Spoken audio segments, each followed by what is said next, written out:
Hello, everybody, and welcome to Past the Barb. This is kind of nice. I'm going to do the intro. It is Monday, March 6th. We've got 3 out of the 4 here. Cody could not make it, but I am back this week. And yeah, guys, let's do a little draft recap that I missed, but I'm certainly involved in. So, Adam, you won. Why don't you take it off? Yeah, I won. I'm just happy that I finally won something in this podcast. It's been like 5 months of just getting wrecked in every competition we've done. Dude, So me I too. needed that. I needed that big time.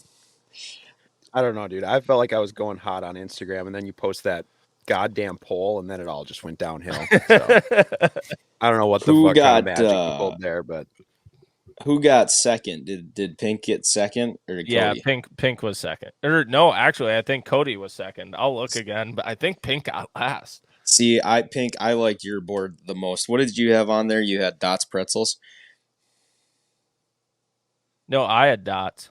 Oh, Pink, but you had something. What was your? Did you have a Quick Trip something or other? oh yeah, dude, I went quick trip heavy on this one. He Yeah, had to the the Quick Trip blueberry donuts. donut. Yeah, Yeah, those things are banging. Yeah, Pink was second. He got 35%. I got 49. Hunter got 16. Hunter had a fair amount of comments, but Hunter was last. Okay, I think that's he about how lost I people figured with it the would go. Western bagel at the end. yeah, that was Yeah. that. I don't think that was a good pick, but I don't know. What? Yeah, the Western Bagel is so. If you guys this is not a Quick Trip item. It's more of like a real shitty gas station food item at like random gas stations. You guys ever get the pizza sticks? You ever get down with the pizza sticks? Are those like mozzarella sticks or like? Well, kind of, but they're filled with pizza. Really good. They have them at Town Pumps, which are in Montana. They're good, but I mean not as good as anything from Quick Trip, but they're good if you're in a tight spot at a shitty gas station. Get yourself some pizza sticks. There you go, hot tip right there. There you go. Pizza sticks. There's Stolski chiming in with what we maybe missed. I will say, out of the three of us that did it, I would probably be the most likely one to actually have the things that I said with me, other than those two guys. That could be fair, except I literally just picked the 4 things I grabbed before a pre-fishing day fishing. So like those are pretty. We'll fact check that. Do you think there was some pandering going on, Pink? You think there was some pandering? Hey, I'm unbiased here. Well, he just went muted, so he can't even get back at you. I wasn't present, but there could have been some pandering picks to the audience. But either way, congratulations, Bart. One of these days, I'll make one of these things. Maybe I can win. Yeah, maybe we'll get you there for one. But okay, what we will circle back on is Will opened up this episode, and we're gonna get rolling. If you're just now listening to Pass the Barb, please subscribe and leave us a review. We have been growing quite a bit lately, so we appreciate it. But we need to roll into current events that are going on in all our lives, and it would be no better way than to figure out what Will's been up to because we haven't seen him in a while. So, Will, current events, what's been going on? What have I been doing? I'm back in Idaho. So I came back out to Idaho last week, I think. I think I got out here on Sunday of last week. Back on the Clearwater River, back fishing steelhead. Got about 10 more days out here, basically until the 15th, and then no more trips. But fishing has been it's decent. It's not lights out, but it's good enough to finish out. But I was in Boise this past weekend for the Idaho Sportsman Show. The outfitter I'm working for had a booth there, so that was kind of their sportsman show like in relation to ours. Well, like the Northwest Sportsman Show, like the big one in Minneapolis. It's not so big anymore, but yeah. It's smaller than that, I would say. But in relation to like Blaine Hardwater, have you ever been to that one? It's bigger than that. Okay. It's good. It's good size. It's at a pretty big event center. Lots of booths. Is it mainly all trout stuff? I would imagine.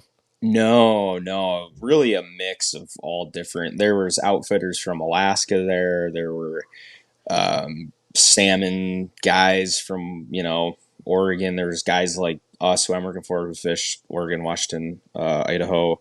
Kind of a mix. There was different vendors. There was uh, campers, RVs, boats. Kind of all the mix. So it was cool. It was a good time. But you guys know even more than I do because you guys do it every year. The 4-day grind of a show will definitely wear you down talking to that many people over and over.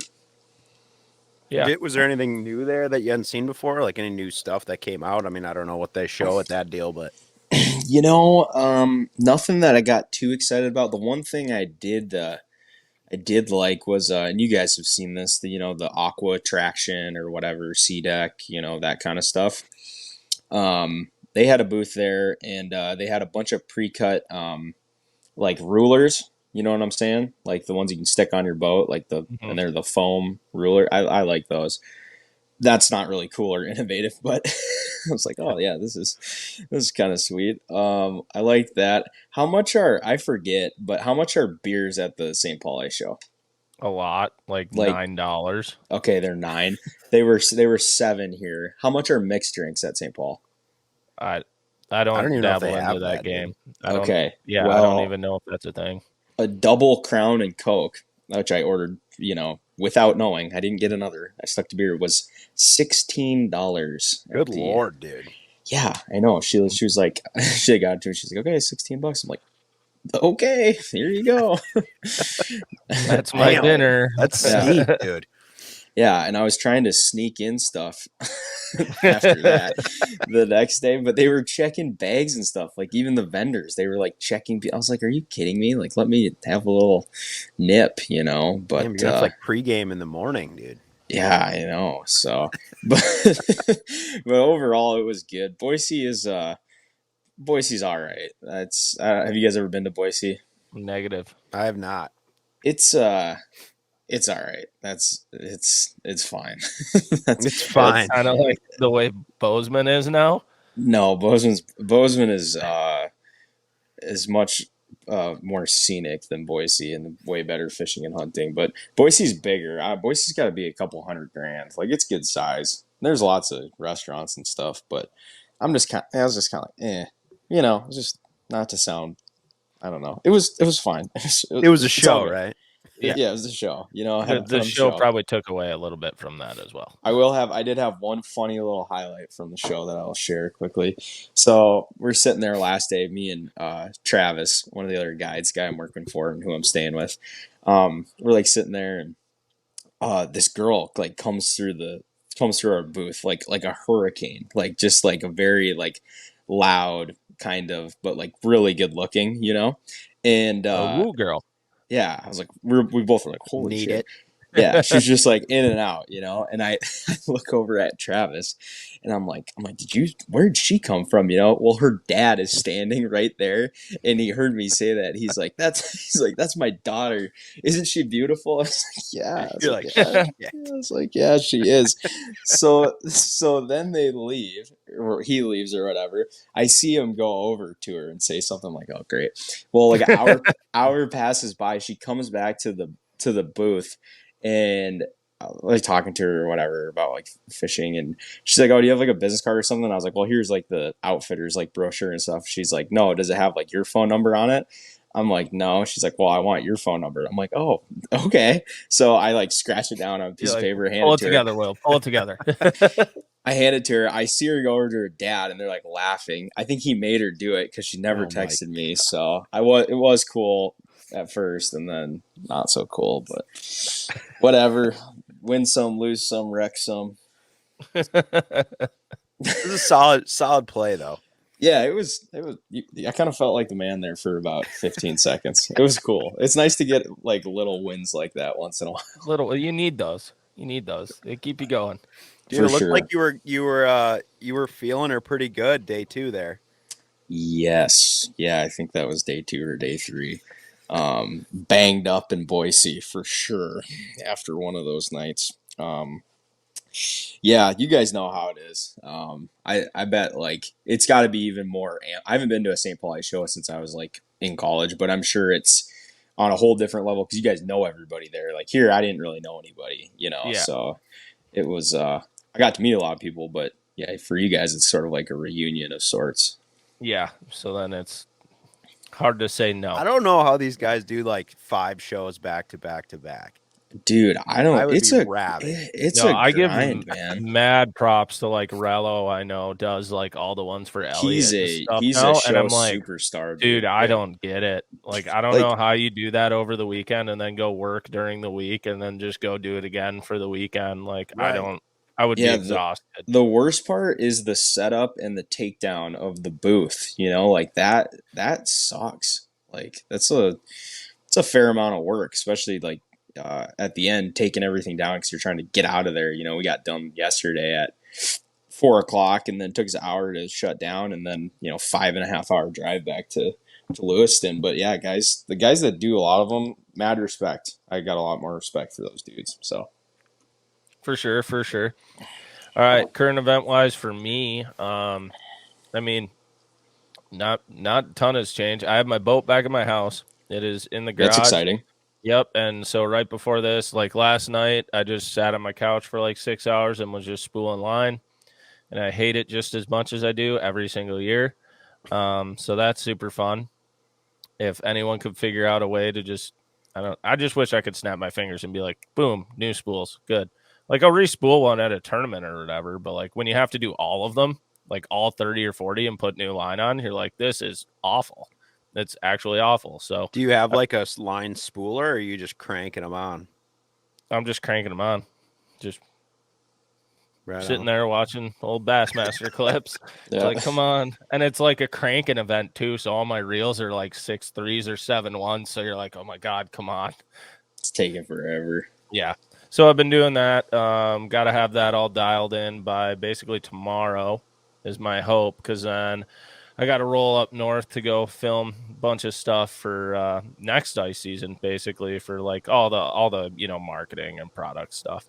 That gets released eventually. So get one more send on the ice for that. But I bet you're ready to be done with that shit. yeah, needless. Like, dude, I was telling Dude, the it's guys March. the other day. Yeah. I was just like, it's March, and I am so excited to hook up my boat, drive down to Oklahoma, and just back my boat in, go fishing, and like actually I won't have a camera on me or anything and just like go fishing. And yeah, it's for a lot of money for a tournament, but like it'll almost be like a vacation, like a break after, the grind of the last 5 months. You won't be ice fishing. That's the main thing. Yeah, except like I'll be just chucking stuff around cable docks on Grand for a week. I'm sure I'm gonna love that. I think you'll enjoy it more than ice fishing. So I think I will too. There's just something about backing that boat in for the first time every year, turning the key and just hearing it, especially with the new Mercs, those V8s, and they just yell at you. It's awesome. Did you change anything on your setup this year? Or are you rolling pretty much the same? No, it's pretty much the same. I got some new Dakota lithium batteries in, so I'm excited to see how those are. those are sick. Yeah, going lithium now for trolling motor, not for cranking or electronics, but just doing that. So we'll see how that goes. But other than that, nothing really new on the setup. Yeah, just gonna go roll down there and try to win a derb. Try to qualify for the invitationals, which I don't even know if I'd take the invite, but try to see what we can do. Worry about that later, but just try to go have fun more than anything. I'm excited for it. Excited to get somewhere. I was like, oh God. I was like, oh, maybe I'll get one magical spring day where it's like 70 degrees, no wind, and the rest of the days will suck.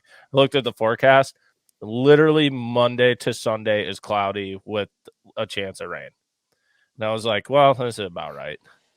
Yeah, it's better than snowing, dude. Yeah. Agreed. Much better than snow. But plus, you won't get absolutely scorched, so that's good. Yeah. Well, we're not going to get as sunburned. I've gotten more sunburned, like just fun fishing around home lately, popping out on the ice for like 2 hours at sunset. Yeah. And all of a sudden you get off and you're like, what happened to me? And you're just face is just burnt and everything else is still pale white. And everyone looks at you like, what's going on? And you're like, I'm ice fishing, man. You wouldn't believe it. Yeah, don't worry about it, dude. Just shut up. Yeah, but yeah, so for me, the only thing that's really been going on is just getting everything dialed in for the open water year. But I'm excited for it. That's exciting for sure. Yeah. It's time. Yeah, so I don't think I'll be here next week. I think someone else is going to have to run this show, so we'll get that figured out. But I don't know if get any her of dialed, us bro. can. Yeah, I don't know if we can handle that, Bart. Pink will take the charge. We're gonna have to get some extra guests. Yeah, yeah. But Pink, what do you got going on? Not too much, man. I've been doing a little bit of fishing, which is good. I kept like a pretty crazy amount of fish the other day, which was pretty fun. Spent a lot of time filleting those, so pretty stoked about that situation. Getting You into still on that rough fish grind? medium, kind of like, yes. You're kind of half roughies, half So regulars. Will, I don't know if I sent you any of these Snapchats, but we did some serious damage on these white bass over the weekend. No, I didn't get those. I saw when you're beating up on. I'm talking harvest mode. Where'd you? You don't have to tell me. Don't if it's secret or whatever. But what's the region? Where were you fishing? I don't know anything about them. Metro. Okay, that's. But you were mashing them. Yeah, we got into. It really wasn't even intentional. We just kind of stumbled on it, and then we kind of just were all in on the deal. So it just turned into an absolute white bass beatdown, and they were all good ones. So is there a limit on those things? Yeah, I believe the limit is 25 per person. That's healthy. And we had a pretty full squad out there, so we definitely weren't anywhere near like the limit, which would have been like a lot. You would have needed a fucking truck. Well, yeah, back it down.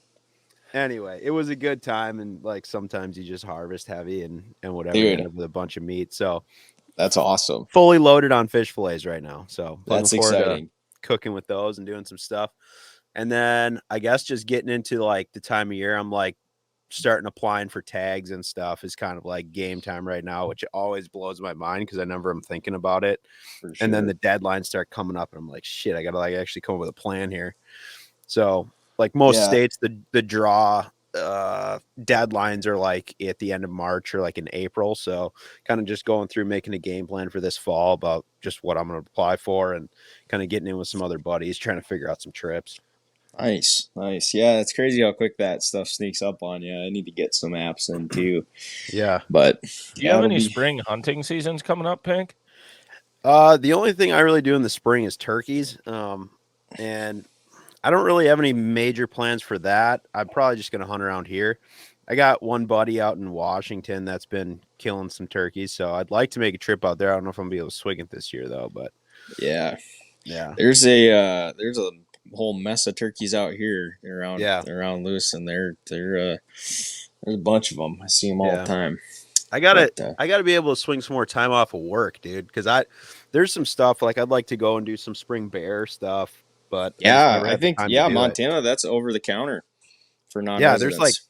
I think Montana and Idaho are both pretty easy to get or over the counter cheap tags. So lots of opportunity. I think it's about non-res Pink in Montana is like $400 for the bear tag. Yeah, might be $350. It's not terrible.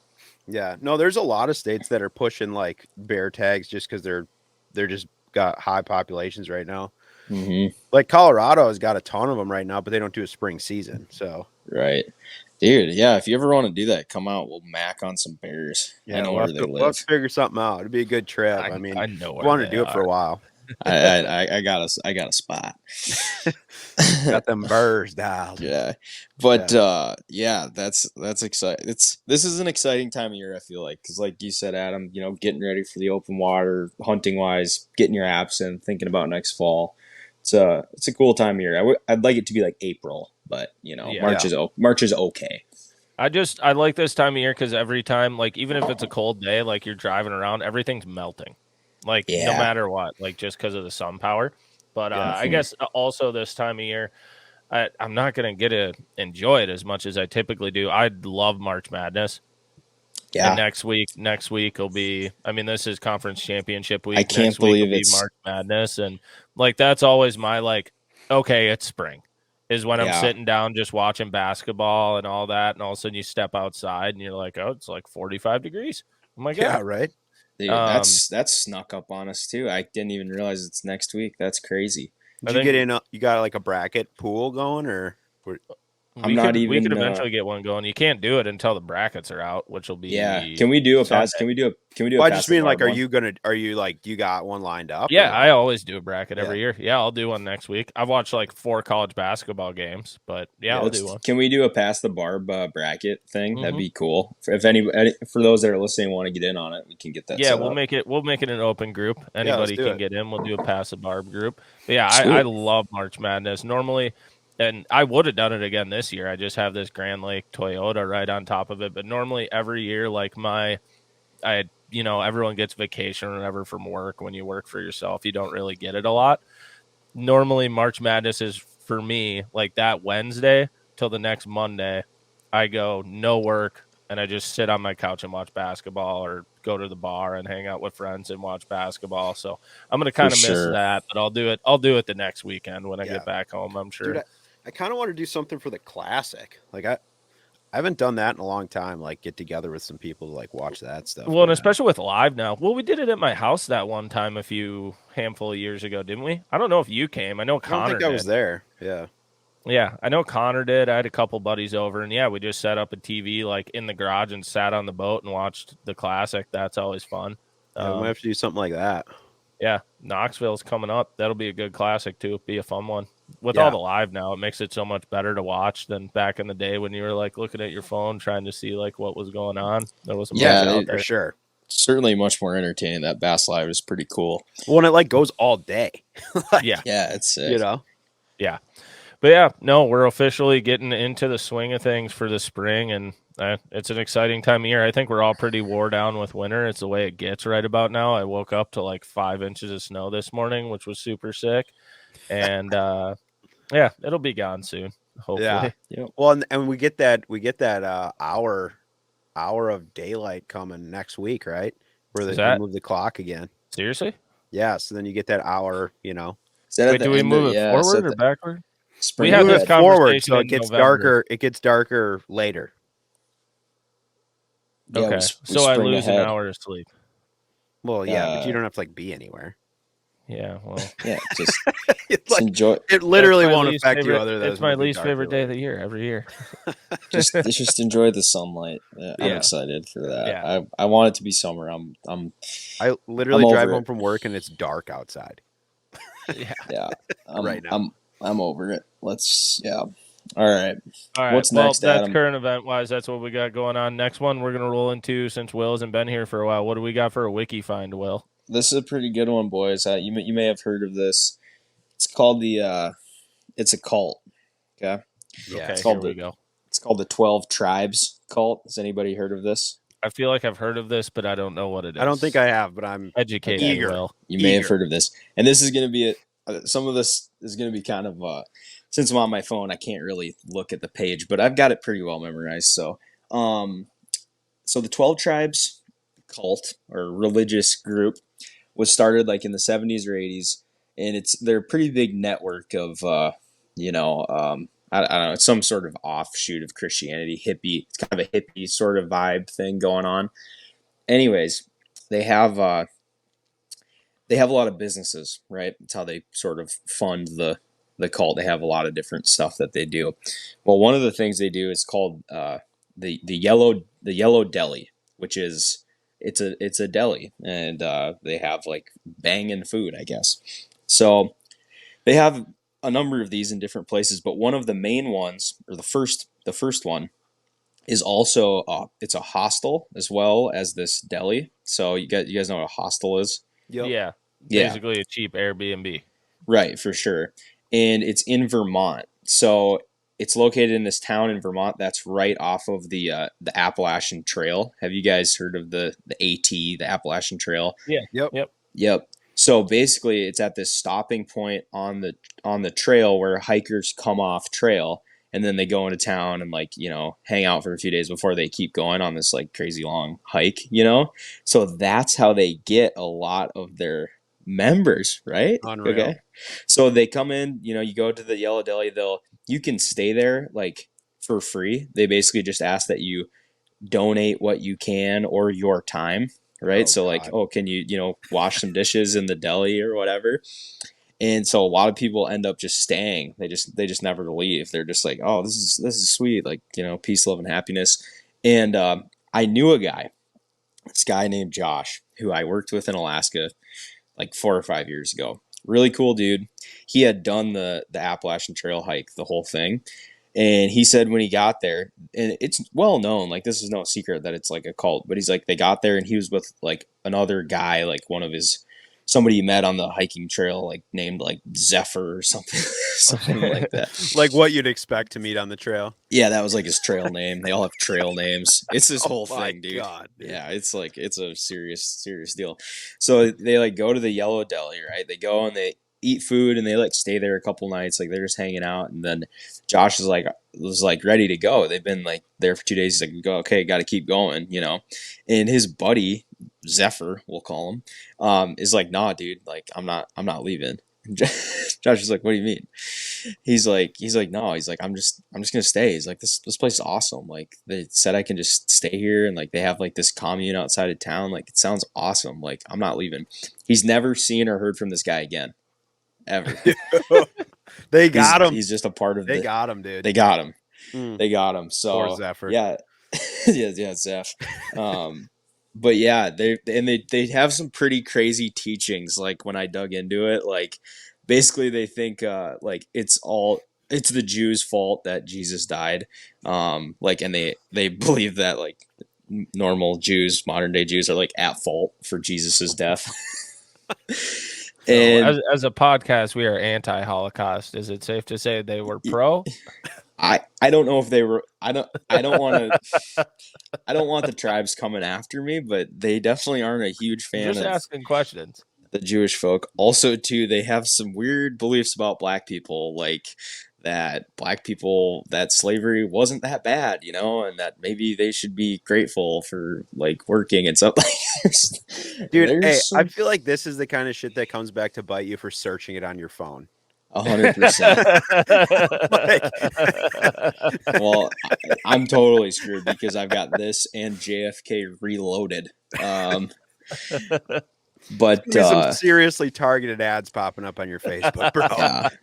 So yeah, the 12 tribe, and they have multiple of these delis, like they're all over the country. But that's kind of how they like get these people, from my understanding, is like, oh yeah, stay at the hostel like for free and like just hang out. Like we're just gonna hang out and like wash some dishes. You can hang out, and then like that one dude, like he's like, I'm not leaving. Like this is awesome. I'm staying. So maybe it is awesome. Maybe I'm gonna check it out and I might become a member. I don't know. That can be another Past The Barb trip. Yeah, PTB. Well, I'll go hike this goddamn trail and stop at the Yellow Deli. Yeah, we'll do the. We just won't tell Hahner anything about it before we get there. Hahner'd be the one that's like, dude, I'm staying. Yeah, it'll be like, this is great. I don't have a bar tab at the end of the night. This is amazing. Like this is all the Cliff Bars you could ever want. Yeah, this is like, why would you ever leave? This is so legit. So yeah, the 12 tribes. There's a lot more on it too. It's for anybody listening at home. It's worth a Google search. It's pretty crazy because they've been around a long time. So damn. That is nuts. That's a good one. I couldn't imagine just walking down a trail and just getting somewhere and then just being like, you know what? I'm not gonna leave. I'm good. Like this is awesome. They're feeding me. I have a place to stay. I'm not sleeping in a tent anymore. This is so nice. Like I'm sure that's part of the reasoning that people stay. Well, yeah, get enough people, obviously. Yeah, they got a squad for sure. So shout out 12 tribes, baby. Shout out 12 tribes.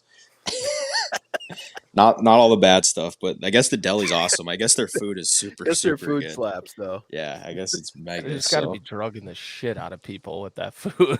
Hey, hey man, if it's good, it's good. It's good. It's good. It's dang right. So true.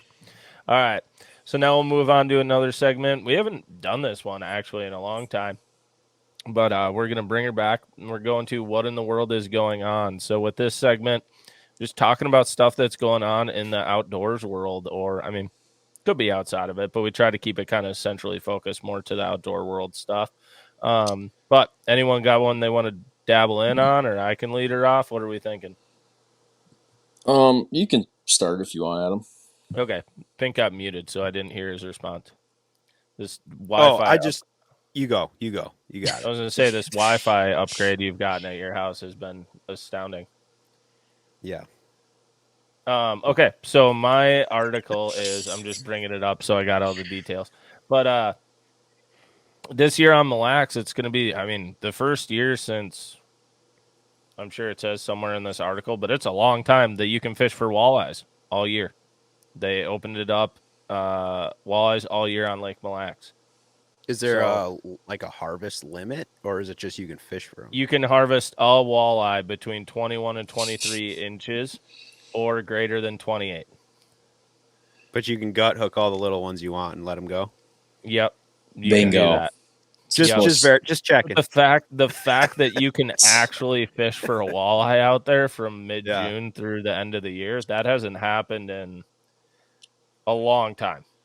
And it's because of a lot less ice traffic, they say, this year and stuff like that. But it's good to see, because there is, if anybody's been to Mille Lacs in the last 5 to 10 years, there's a shitload of walleyes in there. They are everywhere. I don't understand why it's one fit, whatever. But I guess that's good. I hope it helps the resorts and all that, because I know that's been really hard on those places. So yeah, it's been really hard on those places and just that area in general. But yeah, I mean, if you get the opportunity to go up there, I mean, the walleye fishing's great. You only get to keep one, but it's awesome. I really wish they would kind of get to the. Hopefully, this is a stepping stone of them getting to kind of where red is, because red's like 2 or 3, and people flock to it. So if they can at least get there, but yeah, 121 to 23, which honestly should not be that hard to catch because they're everywhere. And 1 over 28, there's a bunch of big walleyes in there right now, so you'll be able to catch them. Yeah, get out there and harvest your one fish. Get them. Yeah. Get them. Go ahead, boys. Are you going to start running, harvest trips? You just go out for their one, bring them back to the dock? Yeah, could you imagine they take out those giant, they have the giant fishing pontoons or whatever they call them. They're the like ferries. head boats or whatever, yeah. Yeah, that they take out of the resorts, and they're like, all right, everybody, you get your one. And everybody sets the hook. And like very good. 15 minutes later, it's like, all right, we got to go in. Everyone's limited out. Yeah, at least you can keep fishing for them after you kept them. A lot of these salmon and steelhead fisheries, once you get your limit, you can't fish anymore. You're done.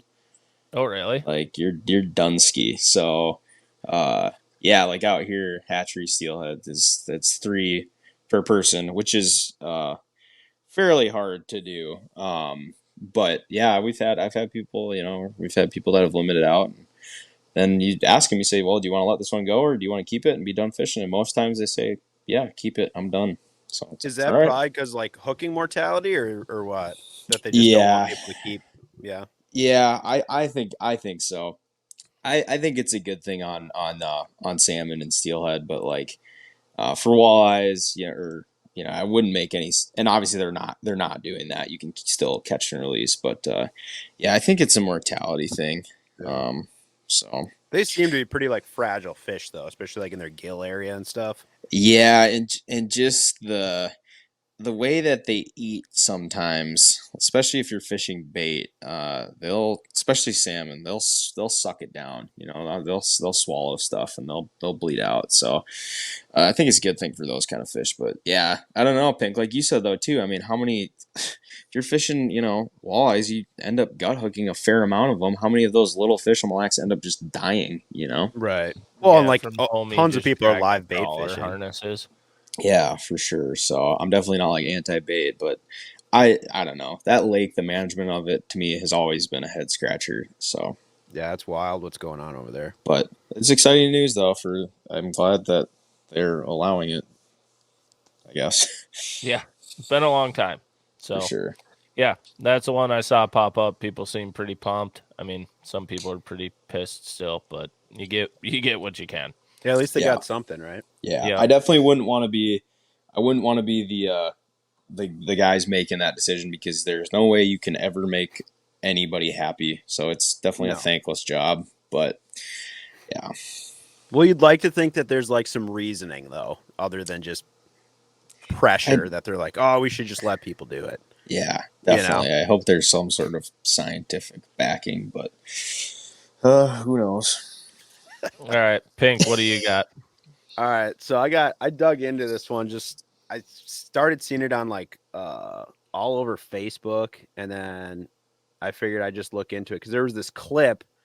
I don't know if any of you guys seen it that kind of just went nuts in like the past couple weeks about this like wintering pack of smallmouth that was sitting on some rocks, and it went around like all these fishing pages on The Facebook. the underwater camera Yep. out on Sturgeon Bay. Yes.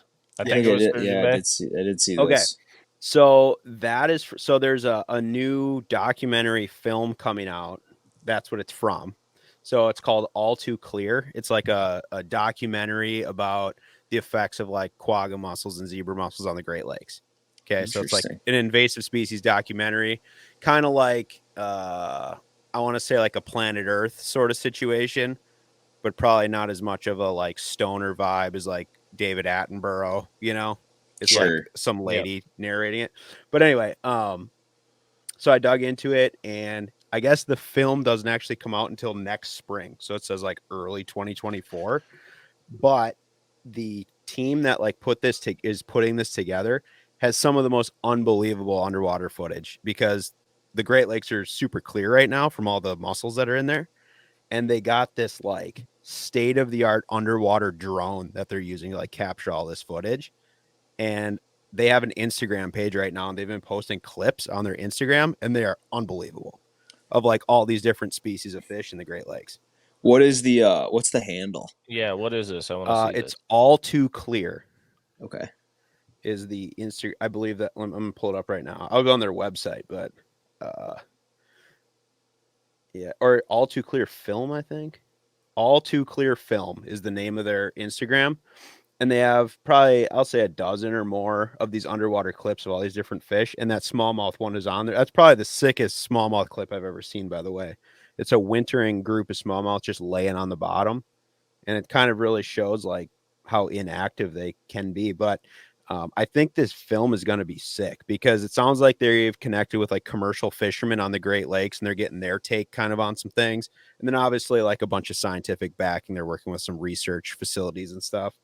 But the gist of like what their film is about is kind of how those mussels are clearing up the Great Lakes, just ecosystem in general. And then they break down more about how like Cisco's were like the foundation of that fishery for a really long time, like when the Great Lakes was, you know, first a lake, and how that kind of crashed and went away. And now they feel like this is like hitting the reset button and they might have like the ability to do some like crazy fisheries management stuff in like the near future. So I don't know. I'm kind of interested to see it because I love these type of like documentaries and like all that planet Earth kind of stuff. So I'm kind of psyched to see where this goes. But I will say that I hope they show this like on a big screen somewhere because this footage looks unbelievable. Mm-hmm. So I don't know if you have a chance, go check it out on some of those. I quickly clips. just scrolled through that Insta, and it is nuts. It is, and they don't have a lot of stuff there, but like I said, they just kind of announced this, and then it'll be pretty much a year until it comes out. So I'm sure they'll be like leaking stuff the whole time. But it's cool. It's all funded by like USGS, the Nature Conservancy, look like a couple other like Great Lakes groups. So it's all like, I don't know, seems like it's on the up and up, not one of these like doomsday documentaries that's on Netflix, you know, where they just say like the world's fucked, but like this seems like it's gonna be actually like legit probably, but we'll see. Nice. That'll be cool. I'll have to check out I'll check their Instagram out. That sounds sweet. Yeah, give her a dangle. Yeah, that would be sick. Those underwater drones and stuff, just looking around with that would be so cool. Yeah, dude. So like I said, I kind of went down the rabbit hole on it, but it sounded like there's a place in New Zealand that builds those like drones or whatever. So it's like a submarine. Yeah, it's like small though. Like it's probably like 3 feet long or something. Just turbos around down there. So I don't know if they're doing like all this footage they're collecting like on the ice. It looks like they're doing it in a boat too, but they're like doing it right now. So it's kind of cool. That is cool. That's really sweet. Very cool. All right, Will, what do you got? Well, I didn't have one, but I just remembered one that I think is uh a pretty good one. So the Kenai River in Alaska, which is where I began my guiding career, special place, home to 7 out of the 10 world record king salmon. The world record came out of there. It was 98 pounds. Always has been known for huge king salmon, genetically the biggest kings in the entire world. That's why people would go and fish there. It's huge, huge fish. It used to average, 45, 50 pounds. Um, so really in the last 20 years, but especially in the last 10 years, the king salmon population has really, really crashed. And especially my last couple years there, it just kept getting worse and worse and worse because they count the kings that come back. They have a sonar counter on the river, so they're able to get a really accurate count of the amount of fish that are coming back. And they have goals. They want to have between 15 and 25,000. I think is the escapement goal. 30,000 for late run king salmon, and they were getting like 12,000 or 13,000 or 10,000. It's way below.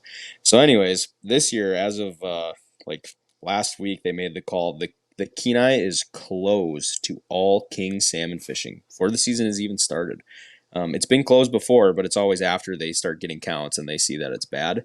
But they're projecting that the returning fish is going to be so low that they need to close it like immediately. So no sport fishing for king salmon whatsoever.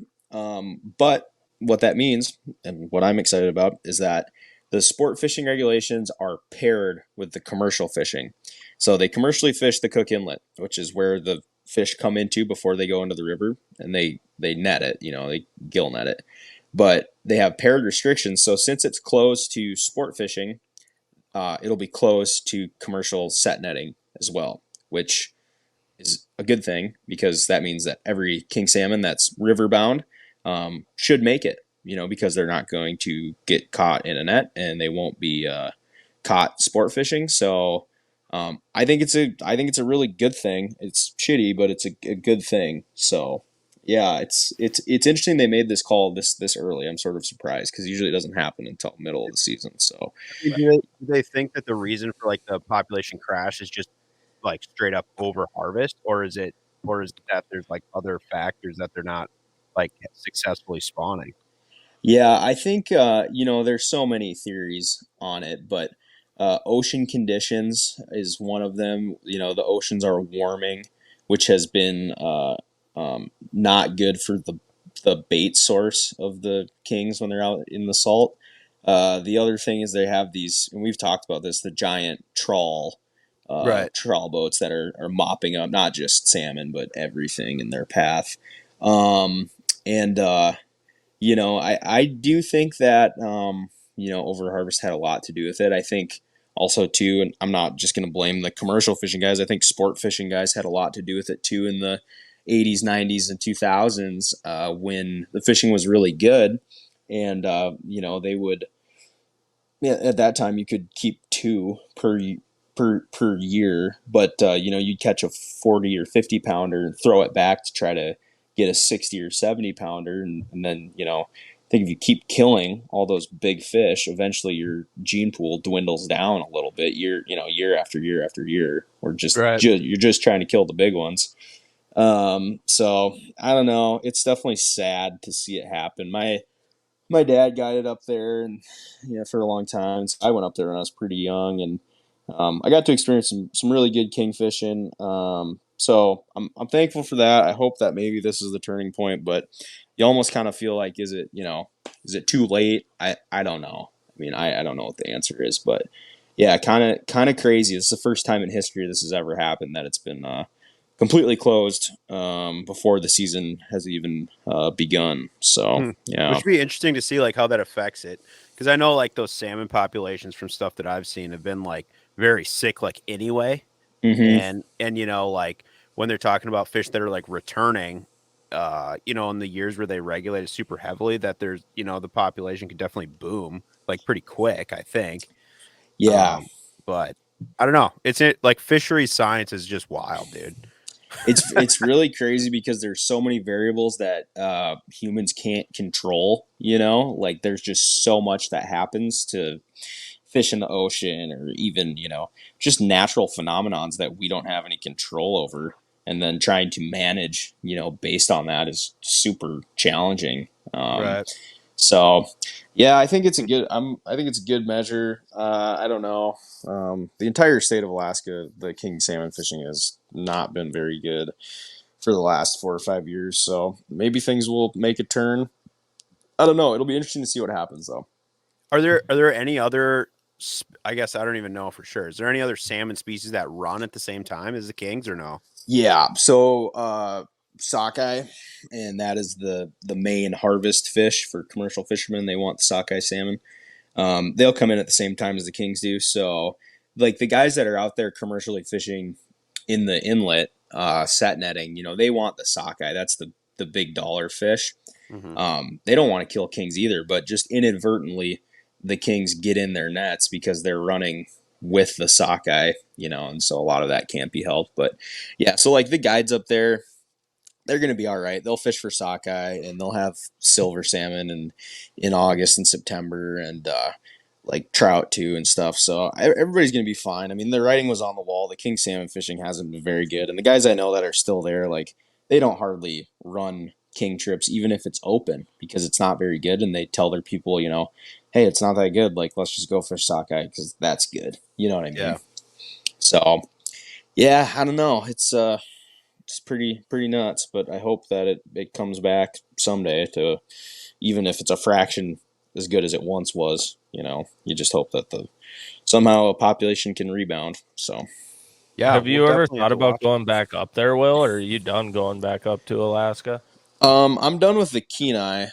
Well, I say that now, but I don't know. I have no interest in going back there really right now. Where I'm guiding currently in Alaska is the Nushagak River, which is in Bristol Bay, and I only go there for the silver salmon season, or coho, and that's a really stable fishery. It's been really good the last couple of years that I've gone and worked up there, so I'll continue to do that. But yeah, I don't have any intention to go back and guide on the Kenai. Anyways, I'd go back and fun fish and see some of my buddies, but yeah, that's the problem with fishing for salmon and steelhead. Definitely, is you're basically like banking on migratory fish. You're almost like a farmer in a sense, where you need them to come back. Like you need your crops to grow or whatever, and if you have something that goes off, you're kind of screwed. You're kind of screwed, Yeah. So that's the one thing I do like about trout is they live in the river and they never leave. So So, there's Will, some consistency. outside of like Alaska, have you ever? I mean,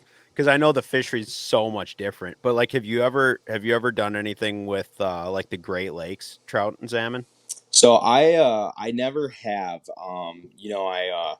I ice fished Milwaukee Harbor actually with Adam. But that's the only time. I've never fished like in the In the rivers tribs or or those anything? tribs or anything like that. But yeah, I mean, I know that fishing is pretty banging sometimes, and it's sort of like it's crazy that those fish there have taken on, like, the lake is the ocean, and Right. like it's nuts. They follow the same sort of pattern that that the real ones do, I guess. But Yeah. I yeah. mean, I'd like to do Alaska at some point because it's like legit, right? Oh, But I mean, like 100%. the like flip side is, so I've done like the steelhead thing in like Yeah. Milwaukee, right? Yeah. Where you're like fishing the tribs and you're fishing Right. around like fucking shopping carts and like Right. old tires and Yeah. needles and shit all over. Like Yeah. I feel like the like aesthetic of it is so much different. Like you catch the Yes. steelhead and like the pics are like not dope. Yeah. Like Yeah. at all. You're like the Brewers Stadium is right behind you. Yeah. Yeah. There is uh yeah, Alaska is like, without a doubt, like, still, I think, one of the last places that is like untouched, pristine, depending on where you go. The Kenai is a very busy river. It's accessible by road, all that stuff, but it's still awesome, and you can still get away. Where I'm at now in Bristol Bay, I mean, there's nothing. You have to take a float plane just to get to the lodge. I mean, you're absolutely in the middle of nowhere, which I really like because it feels pretty cool when you're out there fishing.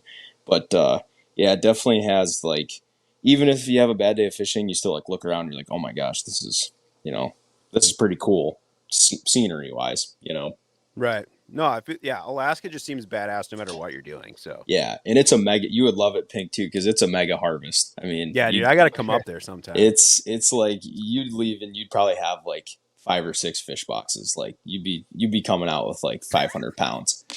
I need to go with Stolski. He's not going to let me leave unless I'm heavy. So Oh, dude, yeah, you're coming in light, going out heavy, no yeah, that's doubt. what I'm talking So about. Meat yeah, season takes Me too. Alaska. yeah, Hell me right. too. Yeah, Pink's fighting off a We'll grizzly line trying it to up, dude. smoke some salmon you'll on you'll the ne- shore. you'll I'm gonna never come and ruin some silvers with Stolski. dude, get on it. You'll never leave. You'll probably just end up being a resident, dude. I could see you living there. They got a yellow deli up there. It'll be just like the 12 tribes, except Yeah. Pink's just like, I'm good. Yeah, it's like, dude, this is awesome, man. I'm up to my eyes in salmon and halibut and everything else. Unreal. Just like I got excited about drum 4 months ago. Hey, I'm taking what I got, dude. Hey, variety is the spice of life. Yeah. I'm always thinking about. I'm sure you guys are too. Like, what's the next thing? Like I'm obviously like happy to be fishing for what I'm fishing for now, but I'm already like the wheels are turning. Like, what's the next thing? Yep. No, So- No, I hear you, dude. I feel that. Yeah. So, yeah, but that's about all I got for that. So, Alrighty. Well, then we're going to roll into another segment that we kind of brought on fairly recently. That was something Pink was hyped on, and that is gear talk. So we're just going to kind of roll around the room and just talk about maybe a simple item or whatever that you've seen or something new or something you use that you think other outdoorsmen or fishermen or anything in general would really enjoy. Right on. I'll take the lead on this one. So I like I said, I started thinking about like hunting and stuff the past week or two here, and I'm just kind of going through everything. And I know like a lot of people do a lot of turkey hunting, and like shed hunting's coming on big right now, and a lot of stuff. I know they closed it in some places. I don't know what's up with that. I haven't been following it too much, but I know there's a lot of people around here that are starting to go out and look for antlers and stuff. But the one thing, so I got this, I want to say 2 years ago, and so this is a backpack, and I've used like a lot of different ones for like hunting and just general going around doing stuff. And this one that I got so far has been the best one I have ever owned, and I don't see having to change that like anytime soon. So I got this pack for hunting specifically, but it's the Mystery Ranch Metcalf, and it is a sick backpack. So I don't know. I know Will, like you probably use a pack a lot for like the stuff you do too. yeah, But yeah, for at least for me, I just feel like it's something, especially like on a hunt or whatever, like it's something you use every day. Like I know a lot of people put a ton of money and thought into like their weapon and like all this stuff, which is great, but it's like you only use that for like a moment of the entire trip or adventure or whatever. But like packs, I feel like are something that it's like if you don't have the right one, it can like ruin your experience too. yes, it's worth it's worth every penny because, like you said, Pink, it's on your back all the time. Exactly. Exactly. So anyway, this one that I got, like I said, it's the Metcalf by Mystery Ranch, and it's sick. It's big enough to do like extended, probably like 5 to 7 day backpack trip with like everything you could want. And then it also like trims down really nice into just like a day pack. Pretty lightweight. I mean, I know pack, like you kind of got to fit a pack to yourself, but I would say if you're looking at like a high end pack, it's a good one to look at. Is not cheap though.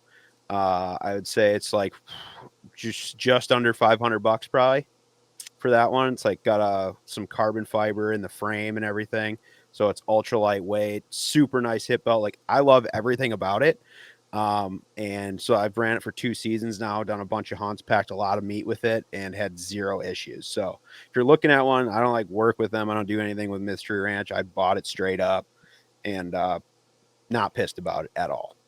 So Nice, yeah, that's a good pick. If you're doing any kind of Western hunting, having a good pack it'll just change your life. I have a Stone Glacier, which is in about the same. I have a Sky 5900, which is right in about that same size as yours, Pink. And yeah, it's just so nice to have something that you can do 5 to 6 or 7 day trips if you wanted, or just for a day hunt, and it compresses down.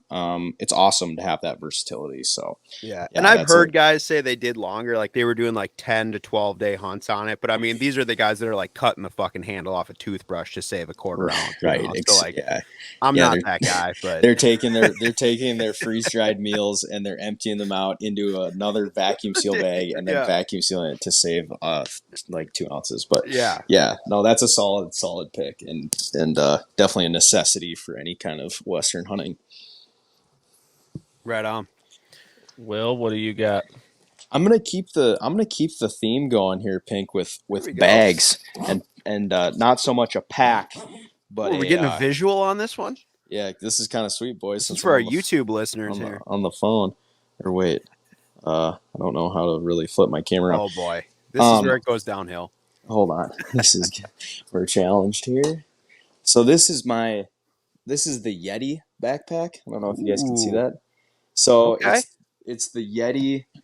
I think they call it the Panga 28. Yeah, and you guys have probably seen them before. Mine's kind of dirty, but yeah, the Yeti Panga 28. And I'll say this: they are very expensive for what you get, and a lot of people rag on Yeti, and understandably so. Like, you're just paying for the name. But this backpack I've had it for over a year now, and it has been awesome. It's completely waterproof for one. And so it's sort of like, you guys know like the dry bag backpacks, the roll tops. Yep. Well, I had one of those before, but those are such a pain in the ass because you have to stick your arm down in them to find your stuff. You know what I'm saying? Like this has a full zipper that zips open. Sick. So you can actually pull it down, and the zipper they say it's submersible. It's like it's a heavy duty zipper. So, Have you stuff tested stays that? I haven't submerged it. I guess you can use them as a life jacket if things really go, like a flotation device. Yeah, dude. Is that the one? Does it have like little slots in it too? For like clipping stuff on? Yeah, like the webbing in the front. Yeah. Yeah, like I don't know if you'll be able to see, but I thought there's one even similar that I've seen guys who use for camera bags almost, but it might be a little bit different.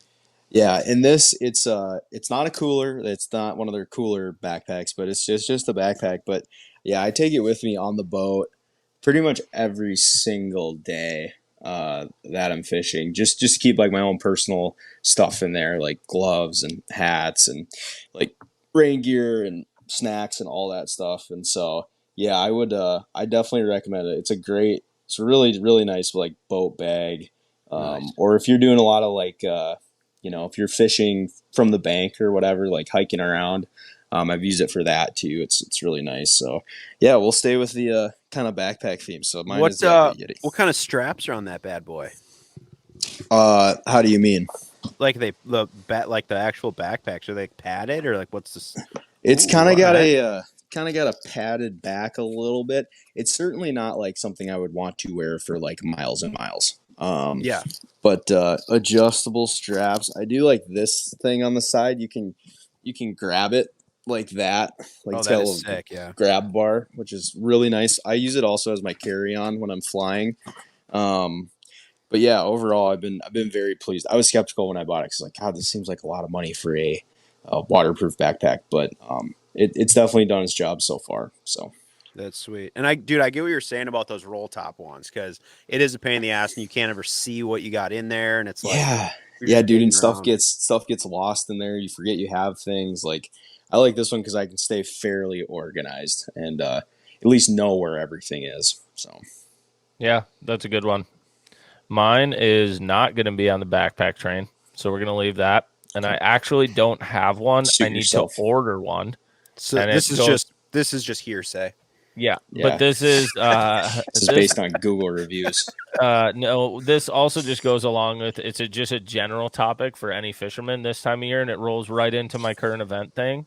Okay. If you get a line spooling station, you will be so much happier every year at the beginning of the year. And so there's a couple different ones.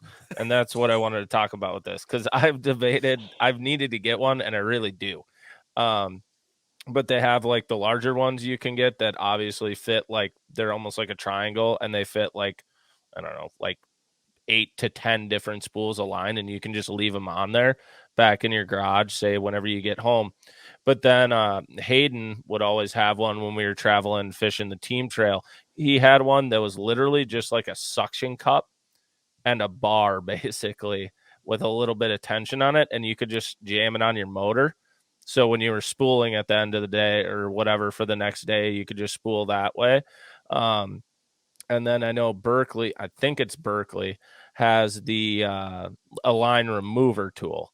So Yes, literally, I've it is used just that. yeah, it's I That's don't. good. It's like an electric toothbrush almost, except you put Yeah, there's line like two in little it. And, bars that like spin really fast, and it just yeah, like and it shoots just between them. goes and just rips it right off. Yeah. So if you know a fisherman who has a lot of rods and reels, a spooling station is a very good idea. And I need to listen to my own advice and do it because maybe you should order one, Adam. yeah, every year I run into this and I'm like, why don't I do this? And I'm chucking line and like, dude, there's just no way to do it. You got like the pencil through it and you got it like in your Between toes. your You're toes, trying to do it right. And then you're like, oh, some people are like, throw it in a bucket of water. And then you do that and everything's just wet. And it doesn't help at all. And you only use half the line. So then there's water on the other part of the line. And you're like, does this affect it? Probably, but I'm still going to use it. So yeah, I would say a spooling station, and there are not a lot of companies that make them. Sunline makes one, but yeah, that's what I would say. I think that'd be a really good one that I need to get. Like, how deep in the piggy bank do you got to dig to get one of these ones that they have, you know, like at Cabela's or like a Bass Pro, where they just put the spool right in there and just stomp on the pedal, and you got the pedal. The one at like Thorn Brothers. Because I mean, like, end of the day, you're still cranking this thing. You know, you get this nice little suction. Yeah, cup. But I don't think. Yeah, you were that was your biggest gripe, Adam, was having to crank your line. You know. Yeah, but it's also just the shit flying everywhere. All of a sudden, you lose it from your toes, and it's behind the couch. I'm saying this might eliminate all of that. Yeah, dude, but we're talking state of the art. Can you do that with a bait caster? Yeah, dude, I've had people put line on them at that place. Okay, and it takes like less than 1 minute. I mean, you're flying. Like you could have been. You could have been it up right now. Maybe you just ball out. Up. Maybe you ball out. How much do they cost? What's a commercial grade one of those? All right, here we go. So we're looking fishing line winder. That's got to be it, eh? Oh, yeah. Gotta be. The big. Oh yeah, here we go. Oh Jesus. What are we talking? All right, I'm clicking in, going down the rabbit hole. Okay, you're gonna need to save some pennies for this one. Maybe this is why you only see retail stores. This may be overkill for what you need, because it's literally all caps. It just says the Big Game Saltwater HD 140. It sounds heavy. I mean, it might be like the big gun. This is going to run you $2,895. Okay, Jesus so Christ. just a shade under $3,000 for a line spooler. Well, you didn't see the picture, dude. So now there may be a more economical version. I may have just clicked on the first one that came up. But if you're gonna do it, you got to do it big. But I mean, Big Game HD. So I guess maybe I'll do that instead of buying a new Solix. I'll buy a line spooler. Dude, that's what I'm saying, Bart. You never complain about it again. Yeah, right. Oh, here we go. Okay, a budget option. We got the budget option where you just use a drill for the motor. Oh, here we go. $240. Oh, okay. Okay. Oh, yeah. There's even cheaper ones. Go. This is it. This is your guy. South Chatham Tackle Reel Winders. Well, he's got a whole business. Oh yeah, us, dude. Please. And business is booming. You just take the drill right off your auger, right onto this thing.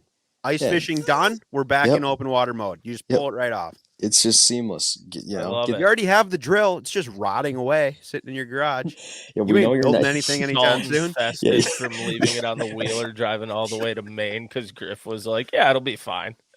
Yeah, we know you're not building a deck this Then summer. Don't lie to We'll be yourself. drilling ice. He'll be like, bro, you're burning up my line winder.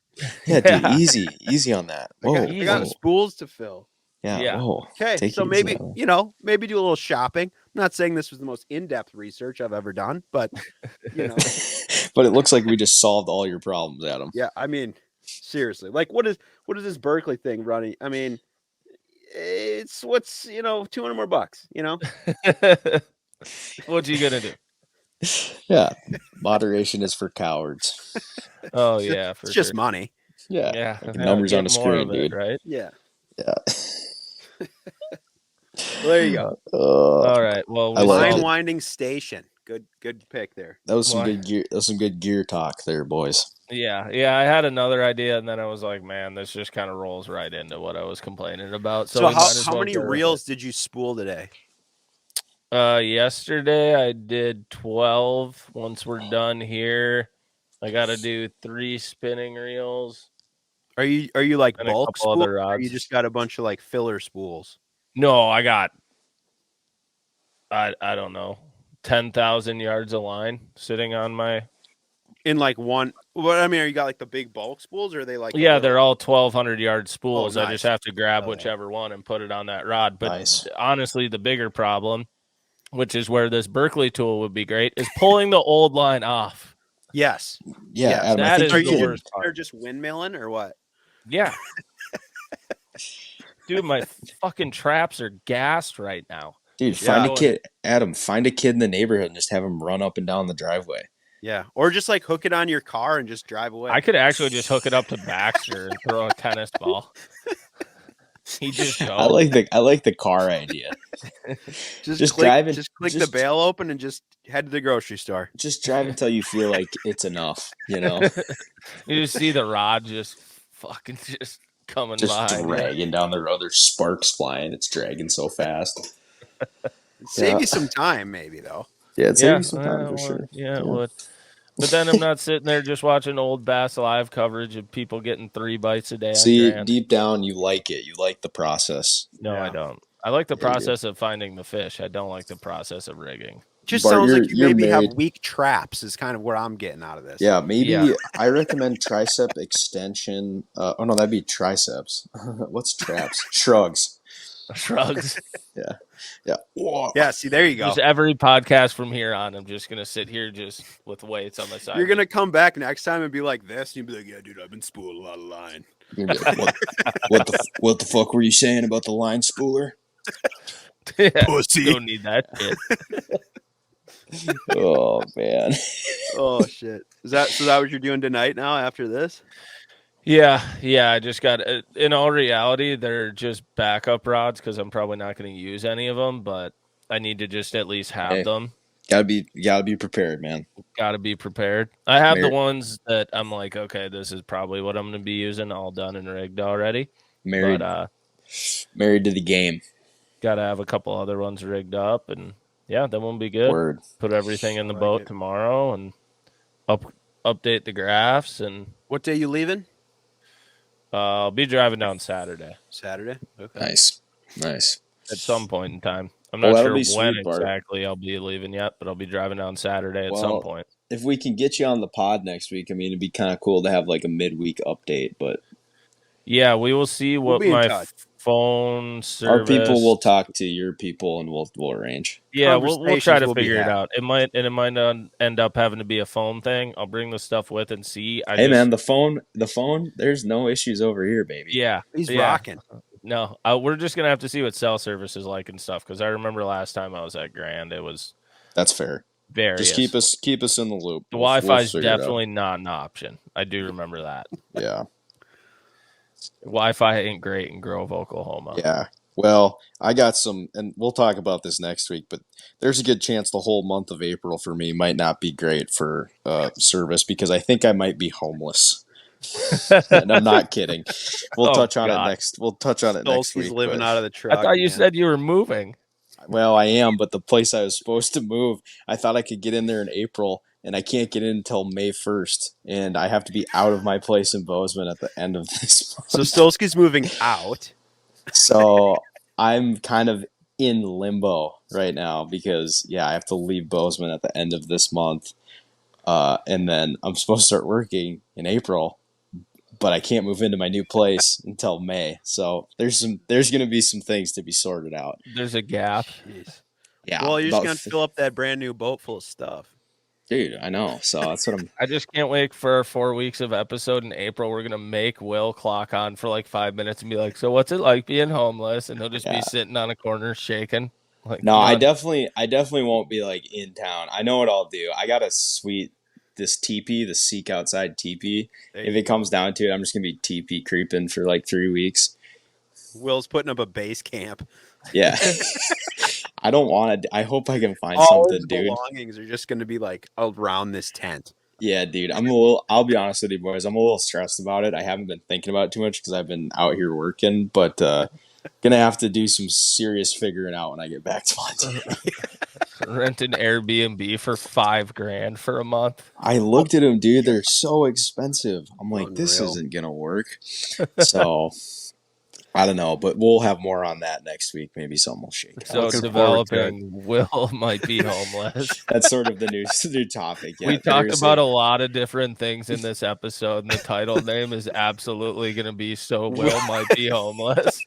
It's right now it's not a might, it's a guarantee, but hopefully that'll change. Will's checking in on Will's impending homelessness. Life on the other side, the soft white underbelly.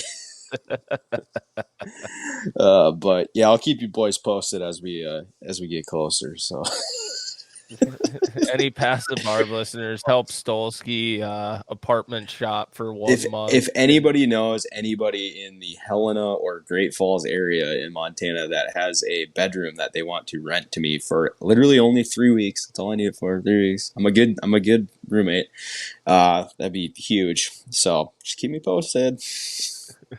All right, that's the next step. We're taking this to social media. We're finding you a house. Yeah, yeah, dude. I'm a little worried because, like, what if I end up like some really? I'd almost rather be homeless than end up just with like Sketch McSketchville, dude. That coming from the guy who brought us the Idaho killer case for months and was telling us all about it. Bobby Sketchy.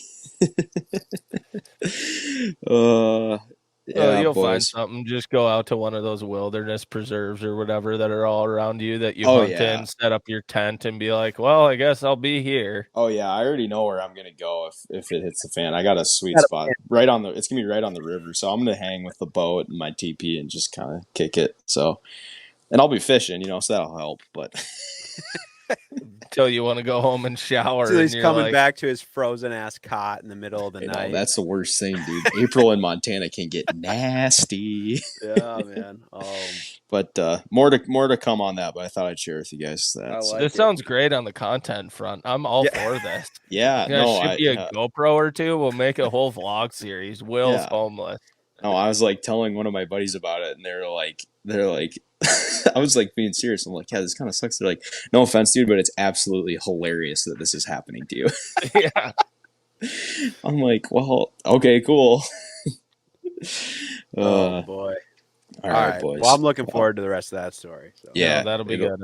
I'm excited to hear all about that. It's definitely ongoing. So I think my phone is gonna die here though, and I don't know where my charger is. So perfect timing. All right. Well, thank you everybody for listening to another episode of Past The Barb. Once again, share this with your friends. Leave us a rating, and we will see you guys. Well, these boys, we'll see you. Maybe we'll all see you next week.